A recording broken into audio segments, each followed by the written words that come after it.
যত দিন যাচ্ছে দেশে হু হু করে বাড়ছে মুসলিম জনসংখ্যা, আর তাতেই চিন্তায় পড়ে গিয়েছে হিন্দু সংগঠনগুলি। লোকসভা ভোটের মাঝেই এই রিপোর্ট প্রকাশ করেছে প্রধানমন্ত্রীর আর্থিক উপদেষ্টা পরিষদ। 1950 থেকে 2015 সাল পর্যন্ত দেশের জনসংখ্যার ভিত্তিতে এই রিপোর্ট প্রকাশ করা হয়েছে। হিন্দুদের জনসংখ্যা ক্রমশই কমছে, মুসলিমদের ভিড় বাড়ছে দেশে। একদিন এদেশে হিন্দুরা সংখ্যালঘু হবে, মুসলিমরাই হবে সংখ্যাগরিষ্ঠ। লোকসভা নির্বাচনের আবহে এই ধরনের ক্যাপশন সহ ভাইরাল হচ্ছে বিভিন্ন পোস্ট।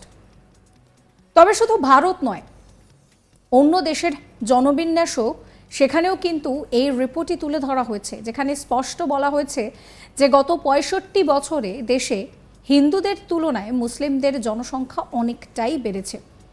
2024 সালে ভারতে মোট জনসংখ্যা আনুমানিক 147 কোটির কাছাকাছি, আর তার মধ্যে মুসলিমদের সংখ্যাটা প্রায় 20 কোটি। দেশ স্বাধীনের সময় এই সংখ্যাটাই ছিল প্রায় 10 কোটি। দেশভাগের পর প্রায় 6.5 কোটি মুসলিম পাকিস্তানে চলে গিয়েছিলেন, আর বাকি 3.5 কোটি মুসলিম ভারতেই রয়ে যান। দাবি করা হচ্ছে যে মুসলিমরা এমন একটি সম্প্রদায় যারা সন্তানের জন্ম দেওয়ার ক্ষেত্রে সবথেকে এগিয়ে। সম্প্রতি মুসলিম জনসংখ্যা বৃদ্ধি নিয়ে প্রধানমন্ত্রীর আর্থিক উপদেষ্টা মণ্ডলীর রিপোর্ট প্রকাশের পর রীতিমতন হইচই পড়ে গিয়েছে গোটা দেশ জুড়ে।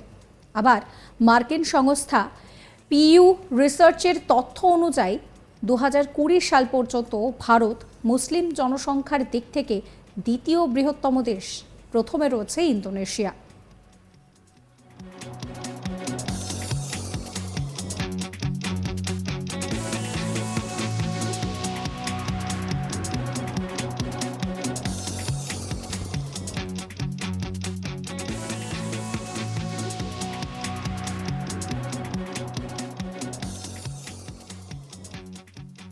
পাকিস্তান বাংলাদেশে সংখ্যাগরিষ্ঠ মুসলিম সম্প্রদায়ের যে সংখ্যা সেটা বৃদ্ধি পাচ্ছে।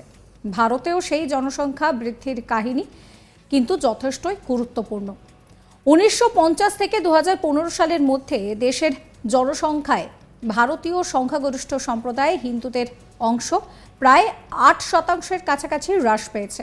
তবে প্রতিবেশী দেশগুলিতে যেখানে মুসলিমরা সংখ্যাগরিষ্ঠ, সেখানে জনসংখ্যাগত মিশ্রণে সম্প্রদায়ের অংশ বৃদ্ধির সাক্ষী রয়েছে।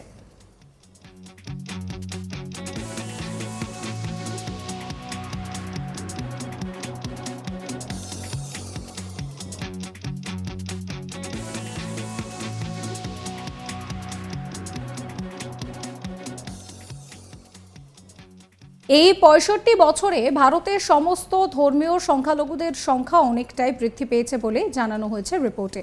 মুসলিমদের সংখ্যা বেড়েছে প্রায় 43%, কিছু বেশি। শিখ জনসংখ্যা বেড়েছে প্রায় 7%-এর কাছাকাছি। খ্রিস্টান জনসংখ্যা বেড়েছে প্রায় 6%-এর কাছাকাছি। 167টি দেশের সংখ্যালঘু এবং সংখ্যাগরিষ্ঠ জনসংখ্যার সঙ্গে তুলনা টেনে এই রিপোর্ট প্রকাশ করা হয়েছে। আর এই পরিসংখ্যান তুলে ধরে রিপোর্টে বলা হয়েছে ভারতের সংখ্যালঘুরা কেবলমাত্র সুরক্ষিতই নয়, বরং দেশে যথেষ্ট উন্নতি করেছেন তারা। এই বিষয়ে বিজেপি নেতা গিরিরাজ সিং তিনি সংশয় প্রকাশ করেছেন। এর জন্য তিনি দায়ী করেছেন কংগ্রেসকে। আপনাদের শোনাবো গিরিরাজ সিং তিনি কি বলছেন। देखिए, कुछ लोग देश को भ्रमित करना चाहते हैं और सच्चाई कभी छुप नहीं सकती। अगर ये सलाहकार समिति की रिपोर्ट तो कह रहा, मैं तो इससे बढ़ के कहना चाह रहा हूं। हम देश में 47 में लोग कहते हैं हम लगभग 88% आबादी हमारी थी, 90%। आज घट करके हम 70% पर आ गए। मुसलमान 8% थे, आज बढ़ करके सरकारी आंकड़े 14-15 कहता है, मैं तो कहता हूं 20 हो गए। ये कांग्रेसियों ने बिहार सहित तमाम देश को धर्मशाला बना दिया। 1971 में जो बांग्लादेश से जो बांग्लादेशी घुसपैठी आए, उस समय से इन्होंने एक तरह से चारागाह बना दिया इन भारत को, बिहार को। रोहिंग्या, बांग्लादेशी घुसपैठी, इसको वोट बैंक कांग्रेसियों ने बनाया और ये भारत के सनातन को खत्म करने की एक साजिश भी है। आज मुसलमानों को बैकडोर से आरक्षण दे रहे हैं। ये हिंदुओं की घटती हुई आबादी, मुसलमानों की बढ़ती हुई आबादी। आप देखें 0 से 14 वर्ष के बच्चे की आयु मुसलमान में कितने परसेंट है, हिंदू में कितने परसेंट है आने वाले दिन में। और दूसरा देखें, हमारा फर्टिलिटी रेशियो, उनका फर्टिलिटी रेशियो हिंदुओं के फर्टिलिटी रेशियो से 1% अधिक है, 1.25%। ये 1.25% अधिक होना ये बताता है कि आने वाले दिन में भारत को लोग इस्लामिक स्टेट बनाना चाहते हैं और ये साजिश बहुत बड़ी साजिश है। उसमें कांग्रेस का सबसे बड़ा तुष्टीकरण रोल रहा आजादी के बाद से। বাংলাদেশ সবচেয়ে বেশি, সেখানে প্রায় 18% বৃদ্ধি পেয়েছে। তারপরে পাকিস্তান, যেখানে কিন্তু বৃদ্ধি পেয়েছে প্রায় 4%। আফগানিস্তানে প্রায় 1%-এর কাছাকাছি বৃদ্ধি পেয়েছে। 1971 সালে বাংলাদেশ সৃষ্টি হওয়া সত্ত্বেও পাকিস্তান সংখ্যাগরিষ্ঠ ধর্মীয় সম্প্রদায়ের অংশে প্রায় 4% বৃদ্ধি পেয়েছে এবং মোট মুসলিম জনসংখ্যার অংশে 10% বৃদ্ধি পেয়েছে। ভারতের পূর্ব প্রতিবেশী মায়ানমার, ভারতের প্রতিবেশী অঞ্চলে দেশের সংখ্যাগরিষ্ঠ সম্প্রদায়ের অংশে সবচেয়ে বেশি হ্রাস পেয়েছে। মায়ানমারে সেখানে কিন্তু বৌদ্ধদের সংখ্যাগরিষ্ঠতা রয়েছে।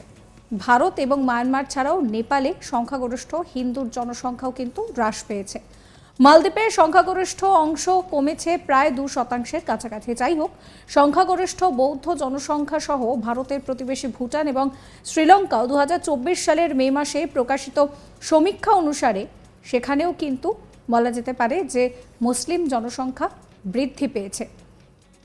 আর সব মিলিয়ে কিন্তু এখানে একটা চিন্তার পরিস্থিতি তৈরি হচ্ছে এবং প্রশ্ন উঠছে যে কোনো সময় কি এরকম সময়ও আসবে যখন ভারতে মুসলিমরা সংখ্যাগরিষ্ঠ হয়ে যাবে? সেই প্রশ্নই কিন্তু এই মুহূর্তে ঘুরপাক খাচ্ছে। এই নিয়ে সোশ্যাল মিডিয়ায় বিভিন্ন পোস্টও ভাইরাল হয়েছে।